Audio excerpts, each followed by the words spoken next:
그런데 결혼이 끝나고 얼마 안 있다가 여자 신부가 굉장히 실망을 많이 했어요. 왜냐하면 듣기와는 다르게 아파트가 처음 말한 것보다 아파트 평수가 굉장히 작은 거예요. 이상하다. 그리고 얼마 있다가 월급을 받아왔는데 전에 말했던 월급보다 훨씬 적은 거예요. 그래서 실망을 많이 했어요. 왜냐하면 조금 돈이 여유가 있어야 아버지 병원비도 내고 수술비도 내고 이렇게 도와드릴 텐데 근근히 살아갈 정도밖에 안 되는 거예요. 그래서 아버지를 돕지 못하는 게 너무나도 속상해서 하루는 친정엄마한테 가서 이 이야기를 하면서 남편을 원망하는 투로 이야기를 하고 펑펑 울었어요. 엄마가 다 그 이야기를 듣고 끝에 이런 이야기를 머뭇머뭇하면서 이야기를 해주는 거예요. 얘야, 이 이야기를 내가 안 하려고 했는데 네가 이렇게까지 신경을 쓰고 이렇게까지 괴로워하니 이야기 해야 되겠다. 사실은 너희 살고 있는 아파트 평수가 그렇게 작은 것은 원래 그렇게 작은 게 아니고 원래 큰 평수였는데 그 큰 평수에서 작은 평수로 가면서 남은 금액을 네 아버지 수술비로 네 남편이 보탰단다. 그리고 매달 조금씩 병원비 이런 걸로 네 남편이 돈을 보내오더라. 그래서 월급이 적었다. 여러분, 이런 것도 우리에게는 감동이죠. 이런 감동적인 이야기를 들으면 감동을 받아요. 그런데 우리는 시시때때로 이런 감동들이 필요한 시대를 살아가요. 그리고 감동이 필요하고 감동을 주시는 분도 있고 감동을 줘야 되는 사람도 있고 그래요. 근데 우린 지금 하나님의 감동을 받고 있거든요. 여러분, 이 시간 하나님의 감동을 원하시나요? 하나님께서 우리에게 감동하시기를 원하시나요? 하나님은요, 우리가 요청하기 이전에 이미 감동해 주셨습니다. 우리에게 무엇이 필요한지 늘 감동해 주셔요. 구약 신약에 나오는 많은 인물들의 대부분이 여호와 하나님께서 일방적으로 나타나셔서 감동을 주셨거든요. 그 대가로 하나님께서 일방통행으로 무조건적으로 감동하신 그 대가로 많은 복을 약속해 주셨어요. 근데 여러분 보세요. 아브라함을 부르실 때 하나님이 갑자기 나타나셨어요. 아브라함을 부르셨어요. 아브라함아. 그리고 야곱이 쫓겨갈 때, 도망갈 때, 베델에서 홀로 자고 있을 때 갑자기 환상을 보게 되고 하나님의 감동이 그에게 임했어요. 감동해 달라고 했습니까? 아니에요. 모세는 어떻습니까? 모든 걸 다 포기하고 이제 목동으로서 야인으로 살기를 작정하고 광야에서 양을 치다가 하나님을 만나게 돼요. 하나님이 그냥 갑자기 나타나셔서 감동을 주셔요. 이런 것들을 통해서 사람들에게 감동하시고 그 사람들을 부르시고 하나님은 하나님의 사역자로 삼으시고 일을 시키셨어요. 근데 일을 시키실 때 그냥 시키신 게 아니고 반드시 감동의 대가를 지불하셔요. 그냥 공짜로 사용하시지 않는다는 뜻이에요. 그러면 하나님은 그렇게 우리에게 늘 감동하시기를 원하시고 감동을 주시는데 그러면 그 감동을 받는 우리들은 어떻게 해야 되느냐? 여러분 잘 기억하세요. 감동을 감동으로 받을 수 있는 믿음의 그릇이 참 중요합니다. 우리는 늘 소원하고 기도하지요. 하나님, 저에게 감동해 주세요. 하나님, 이 말은 뭐냐면 하나님 제 기도를 들으시고요. 하나님 제 계획을 아시니까 이 계획대로 이룰 수 있게 힘 주시고 능력 주시고 이끌어 주세요 라고 기도하는 것, 바라고 원하는 모든 것들이 하나님, 한마디로 말하면 하나님 나에게 감동해 주세요 라는 말이거든요. 근데 여러분, 막상 그렇게 구하고 감동을 원해서 하나님이 감동을 주셨는데, 문제는 하나님이 감동을 주셨는데 그 감동을 내가 감동으로 받지 않아요. 무시하기도 하고요, 모른 채 하기도 합니다. 왜 그럴까요? 왜 하나님이 그렇게 원했던 감동을 주셨는데 왜 모르는 채 할까요?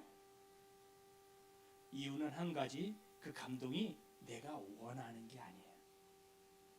내가 원하는 방법도 아니고 내가 원하는 모양이 아니에요.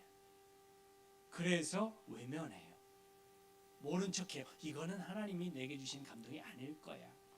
내가 원하는 것은 여기에 있는데 하나님이 이렇게 감동하시니까 아닌 척해요. 아, 또 다른 감동이 있겠지 하고 그 또 다른 것을 구해요. 그래서 하나님의 감동이 감동으로 여겨지지 않는 거예요. 여러분, 그러나 분명한 것 아시기 바랍니다. 하나님께서 주시는 감동과 내가 원하는 감동이 다를 수도 있다는 것.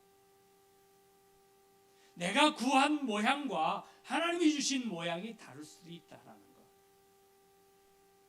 내가 원한 감동이 하나님이 원하시는 감동이 아닐 수도 있다는 것. 여러분, 흔히들 우리는 그렇게 말하지요. 아기에게 칼을 쥐어주면 어떻게 돼요? 그 칼 가지고 호박도 썰고 감자도 썰고 그렇게 해서 음식을 할 수 있나요? 안 됩니다. 할 수 있을 만한 능력이 있고 감당할 만한 해야 맡기시는 거예요. 그러면 내가 원하지 않는 방법이었지만, 내가 원하지 않는 방향이었지만 하나님이 그 방향대로, 그 모양대로 감동을 주셨다면 그게 내가 가야 할 감동의 길이었다, 이렇게 여기시면 됩니다. 이게 감동받는 사람의 올바른 자세예요. 지금은 성령께서 감동하신 때라고 이야기합니다. 성령께서 말씀을 통해서, 삶을 통해서, 어느 누군가를 통해서 등등등 많은 감동을 우리에게 주시고 그 감동을 주관하고 계셔요. 그러므로 우리는 기도할 때 성령의 감동을 날마다 구해야 하며, 더 중요한 것은 그 감동을 감동으로 받고 그 감동을 따라 살게 해달라고 기도하셔야 됩니다. 할렐루야.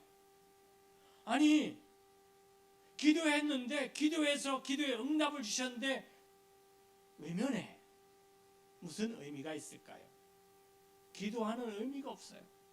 기도할 이유가 없어요. 단지 내가 원하는 기도 응답이 아니라고, 내가 바라는 게 아니라고 외면한다면 하나님은 그 다음에 더 큰 감동 하시지 않을 거예요. 오늘 본 말씀도 말씀하고 계시네요. 하나님의 말씀으로, 하나님의 말씀은 우리가 듣고 있는 이 말씀은 하나님의 감동으로 된 것이다. 베드로후서 1장 21절에 예언은 언제든지 하나님의 뜻으로 사람의 뜻으로 낸 것이 아니요 오직 성령의 감동하심을 입은 사람들이 하나님께 받아 말한 것임이니라.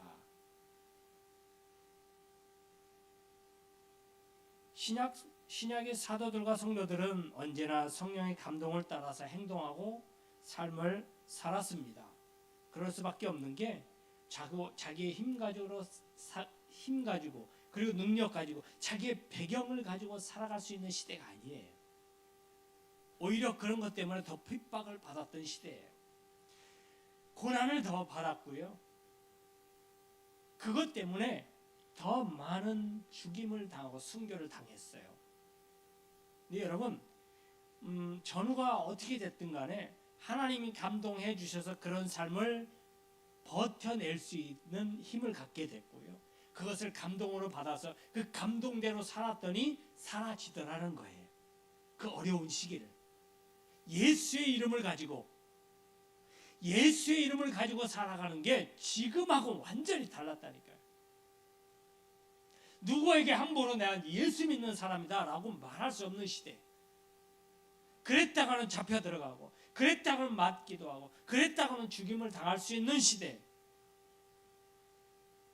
그 시대인데도 이 사도들은, 그 제자들은 나가서 담대하게 예수를 증거하는 삶을 살았어요. 그렇게 할 수 있었던 힘은 어디에 있었을까요? 무모하지 않습니까? 여러분, 우리가 지금 이 시대에 가끔 가다가 예수를 전하는 사람들 보시죠? 물론 신천지 이런 거 말고요. 어제도 청주에서 예식을 마치고 첫째 딸 이제 서울로 보내기 위해서 청주 터미널로 데려다 주는데 어쨌든 아이들이 요청을 해서 인생 네컷인가 뭔가를 이렇게 찍고 왔어요. 내려서 걸어가는데 터미널 앞에 예수를 믿으세요. 예수를 믿어야 천국 갑니다. 예수님은 당신을 사랑하십니다. 어떤 여자분이 계속 그렇게 말씀을 하시더라고요. 그분이 2단이든 3단이든 그거 잘 몰라요. 왜냐하면 그 내용만 보면 아무 이제 문제가 없거든요. 여러분, 이상하게 들릴 수도 있어요. 지금 시대가 그래요. 지금 시대가 옛날하고 거의 비슷한 시대. 예수의 이름을 말하면 능력을 받고 멸시를 받고 잡혀서 맞기도 하고 죽임을 당하는 그 시대랑 별반 다르지 않아요. 예수로 전하고, 예수를 구원자로 전하고, 예수를 우리의 메시아로 전하고, 그리스도로 전하는데 아무도 듣고자 하질 않아. 오히려 인상을 찌푸리고 지나가는 사람이 있을지언정 내가 예수를 믿겠다고 다가오는 사람 아무도 없습니다. 물론 저도 이렇게 가서 수고하십니다 라고 말을 한마디 못하고 왔습니다만은 어찌됐든 간에 그런 시대를 살아가고 있어요. 예수를, 우리의 구원자이신 예수를, 나를 구원해 주신 예수를, 하나님의 아들이신 예수 그리스도를 예수 그리스도라고 올바르게 전하지 못하는 세상, 그 시대를 살아가고 있다 이 말이죠. 그런데도 그걸 그렇게 감당하고 살아가는 사람은 어떤 사람들일까요? 그게 그 사람들에게 감동하시는 하나님의 감동이에요. 그 감동을 하나님의 감동으로 받고 그 감동을 힘입어서 그렇게 살아갈 수 있게 되는 거예요. 여러분, 우리도 그렇게 살아가야 될 하나님의 감동이 필요합니다. 여러분, 하나님께 기도하십시오. 하나님의 아버지라고 예수 그리스도를 나의 구원자라고 담대하게 전할 수 있는 힘갖게 감동해 주세요.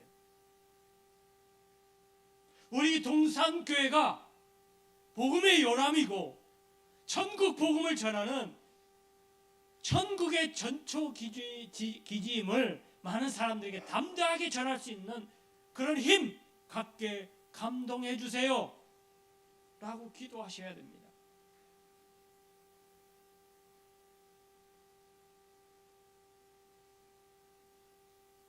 당시 제자들과 성도들은 그 감동을 따라 살다가 온갖 핍박을 당하고 서름을 당하고 손해를 당하고 급기야 죽임을 당하기까지 하였습니다. 그러나 그들은 그것이 하나님의 뜻임을 알기에 성령의 감동을 기다렸고, 감동을 주시면 그것을 지상의 명령으로 알고 따라 살기를 주저하지 않았습니다. 이 시대는 고난과 핍박과 순교의 시대이기 때문에 하나님의 감동으로 이를 이기게 하셨습니다. 성도 여러분, 하나님의 말씀이 감동으로 다가오시면 그것은 하나님이 나에게 주시는 은혜로 생각하시고, 하나님이 나에게 당연히 있어야 되는 감동으로 생각하시고 감사함으로 받으시는 여러분들 되시기를 주님의 이름으로 축복합니다. 그것이 감동으로 오지 않는다 하더라도 그것을 자신의 것으로 삼으시면 하나님의 또 다른 감동이 은혜로 임하실 것이고 그렇게 살게 힘을 허락해 주실 것입니다. 하나님께서 말씀을 통해서 우리에게 감동을 주시는 이유는 단 한 가지, 그 감동을 따라 하나님의 뜻 가운데 살아가기를.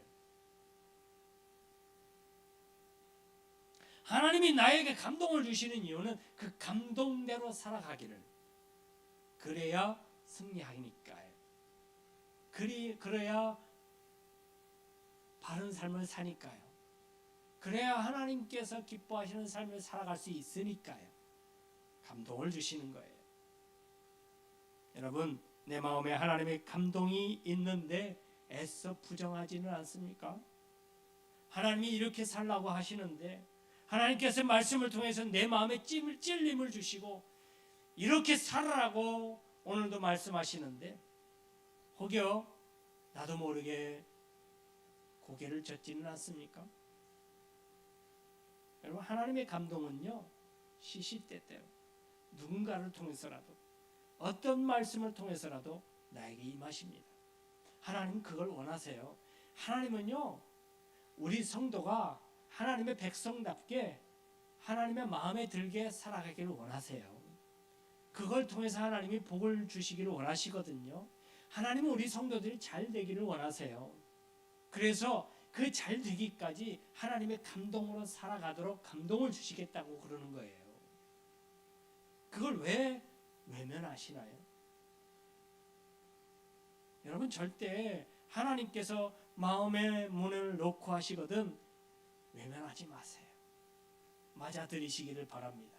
하나님의 말씀이, 하나님의 이 움직이심이 여러분들에게 임하시거든 얼른 받아들이시기 바랍니다.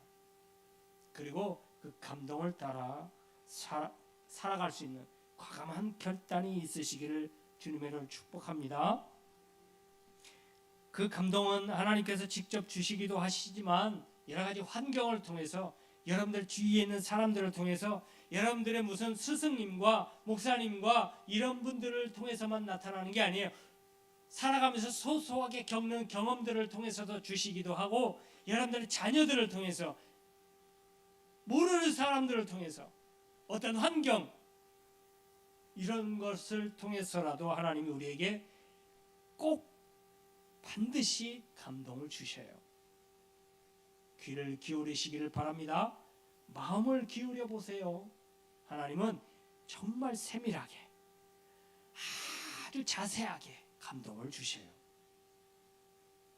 성도 여러분, 하나님의 감동은 지금도 이 시간 이 자리에 저와 여러분들에게 임하십니다. 그 이유는 이 감동을 통해 성도가 이 시대를 살아갈 힘 얻기를 원하시는 하나님의 사랑의 마음이기 때문입니다. 이 감동을 감동으로 받으시고 어떠한 삶의 역경에서도 능히 버텨내시는 여러분들 될 수 있기를 주님의 이름으로 축원합니다. 이 감동으로 늘 이기심으로 승리의 노래를 하나님께 올려드리는 여러분들 될 수 있기를 바라고 여러분들의 눈에서 눈물이 씻어지고 할렐루야, 여러분들의 입에서 한숨이 벗어지고 여러분들의 가정에 어둠의 구름들이 벗겨지는 역사가 있기를 주님의 이름으로 축원합니다. 그래서 여러분들의 앞길에 하나님의 감동하심으로 날마다 하나님이 예비하신 복이 임하는 이런 복된 삶이 될 수 있기를 주님의 이름으로 축원합니다. 축원합니다. 기도합니다. 하나님 감사합니다.